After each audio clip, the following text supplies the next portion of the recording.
I'm happy to be here today with Scott Derue, the Dean of the Ross School of Business here in Ann Arbor, Michigan, and with Walter Landberg, who is currently the head of school at Summers-Knoll School here in Ann Arbor, a K-8 independent school that is lauded here in town, I will go so far as to say.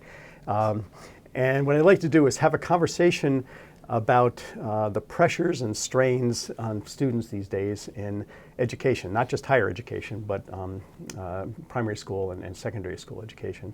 And I should say for people watching this that Walter has also been the head of school of an independent school in Los Angeles and a public charter school in Boston. So he has seen K through 12 education up close. I believe you have a high school education, if I'm not mistaken. I believe so. Okay, so he has also seen the K through 12 experience as well. So we just want to talk about the state of play these days, particularly in light of I don't know if I'm pronouncing the name properly, but William Deresiewicz, his book Excellent Sheep, and this essay that I've asked all kinds of students to read called Solitude and Leadership. And just to get the ball rolling, I'd like you to react to his thesis, and I thought I would read something of that thesis so everyone knows exactly what it is. So here's the paragraph I'd like to read and then have you react. It says, any goal you set for them they could achieve. Any test you gave them they could pass with flying colors. They were, as one of them put it herself, excellent sheep.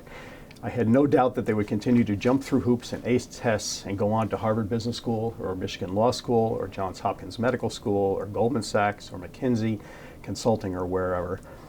And this approach would indeed take them far in life. They would come back to their 25th reunion as a partner at White & Case or an attending physician at Mass General and assistant secretary in the Department of State. These are people who can climb, again, kind of a jaundiced view, can climb the greasy pole of whatever hierarchy they decide to attach themselves to.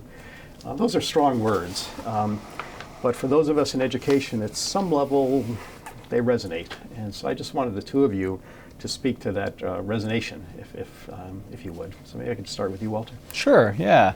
So you're right. It does start very young, or Deresiewicz, his point makes a lot of sense. I think a lot of it actually is derived from anxieties that parents have for their kids, which get passed on. They want to see, they have their version of what school looked like for them, and they want to make sure that their kids are keeping up when their kids are not them. So these anxieties that they have about their own kids' success get passed on to the kids internalize them at a very young age, and people think that first, second, third graders aren't picking up on these things, but they're very much picking up on it. They're looking to their parents for guidance. And then by the time they're in middle school, they are getting a lot of pressure to start. Used to be, I think the article actually mentions, you'd start thinking about college when you were a sophomore or junior in high school. Now kids are thinking about it in 4th, 5th, 6th grade. And the stakes are getting higher and higher. You guys know this at the university. It's more challenging to get into the elite schools than it's ever been. So the anxiety parents are feeling is being fed by that information as well. So it is being passed on to the kids, and they are feeling these stresses earlier and earlier. And as an educator, how can you tell that they're feeling the stresses? What are the signs and symptoms? Yeah, I mean, I think there's a range, and I think that it's you really start to see it in high school. You start to see, you hear about it more and more. Kids who are just bonking and saying they can't take anymore, having to step away from school for periods of time. Kids who are succeeding and doing really well up until middle school, then all of a sudden they're burnt out at middle school. When the parent pressure is really there, we see kids as young as 1st, 2nd grade, starting to resist being interested in learning, and kind of pushing back on things. I've seen kids pretend not to read even though, a year before, and their parents, they can't believe it. So my child can read, they don't want to read anymore. Wow. Well, maybe there's something to that. Maybe there's the pressure they're feeling to do it. They're not doing it for themselves, wow. which I have seen as early as 1st, 2nd grade. Unbelievable. Yeah. So then we're sitting here with the dean of a university with college, with undergraduate and graduate programs and executive programs. You've been the Dean of the Executive Education Program.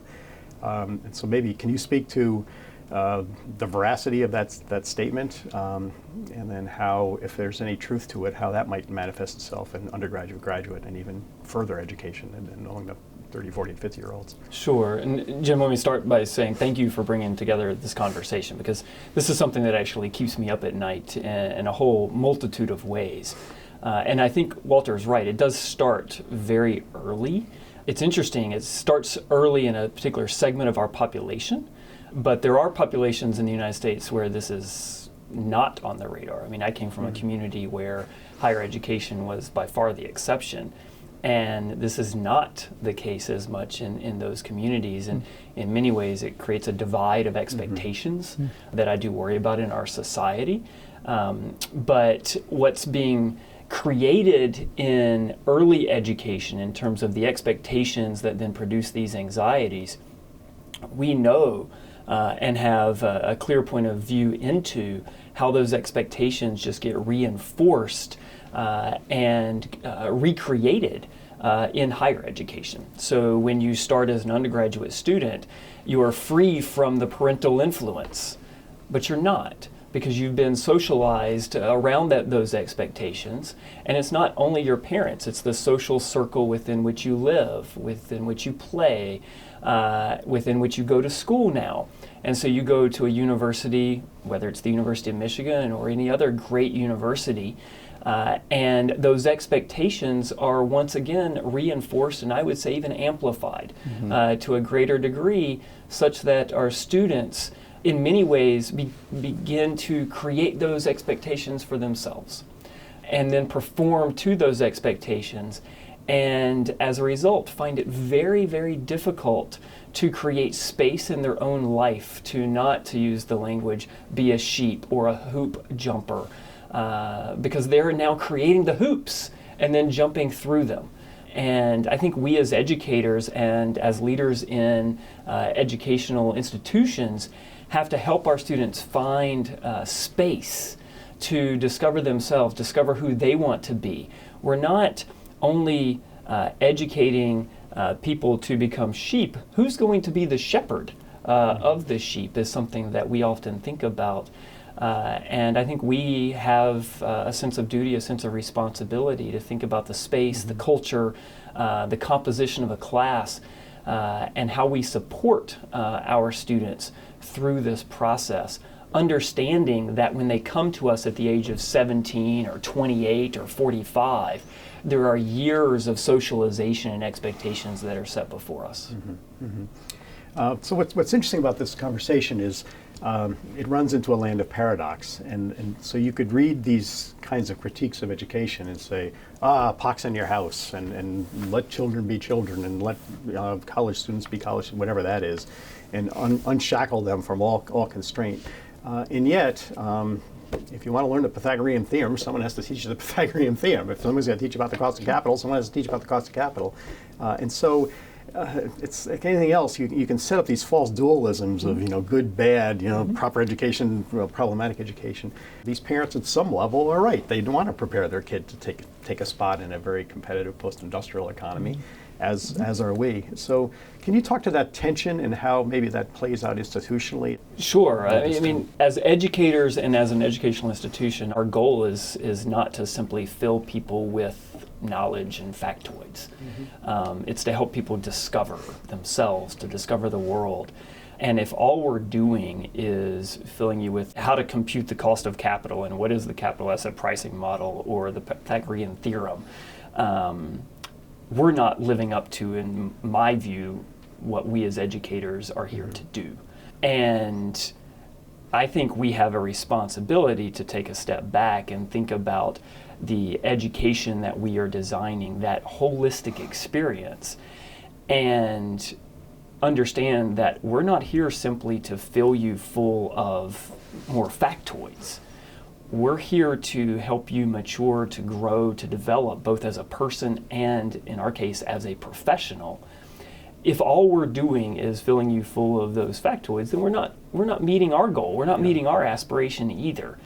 And so I think it's on us to take a step back and make sure that we're creating the experience that enables you to truly learn, grow, and develop, both as a person and as a professional in the educational environment that we're creating. Yeah. I mean, I don't know if this follows from that, but I often think of trying to help kids figure out what they're interested in. What are you interested in? What are you passionate about? What do you care about? And taking things, something like there's the Pythagorean theorem or a certain period of history, and having them understand how that plays into their life. How is that something that they can apply to a real world thing? Whether it's building a shelf in a shop type class, and learning math through that, which is something that's very typical in a project-based middle school or elementary school environment. Or if it's at the high school level, something that I'm very fond of is a senior project, where by the time kids are seniors in high school, they've taken, if the high school is on the ball and making sure and following things, the kids have taken everything they need to get prepared for college, got all the requirements checked off. So why not take half of that high school year and allow these kids to pursue something they care about and they're passionate about? I've seen kids write cookbooks. I've seen kids learn to play Spanish flamenco guitar, and 5 years later live in Spain and are actually performers. So really providing that time within the school environment. And I actually think there is time in the school day. What's happening in K-12 education is more emphasis on testing, more emphasis on are the teachers doing a good enough job to prepare kids for tests. And to me, that's a real problem, because I think it's not the teachers. I think the teachers are interested, they want to develop passions in kids, but they're just being ground out by this emphasis on testing and standards, and the idea that every kid does have to have this certain information filled into their brain by the time they leave high school. And there's a point of optimism in what I'm hearing from both of you that I just want to put on the table and maybe have you react to as a way of maybe closing the conversation. And that is, when given the opportunity to pursue their own interests, people step up. That there's a sense of relief, if not release, or release if not relief. And then what I'm hearing from you, if you find that period in history that's intriguing, or you're going to engage in a wood shop or something, then people are interested in math. Just give them the chance to deploy their creativity and imagination, and they'll do it. So that's a sense of optimism that if we provide the space for students, they're yearning for it.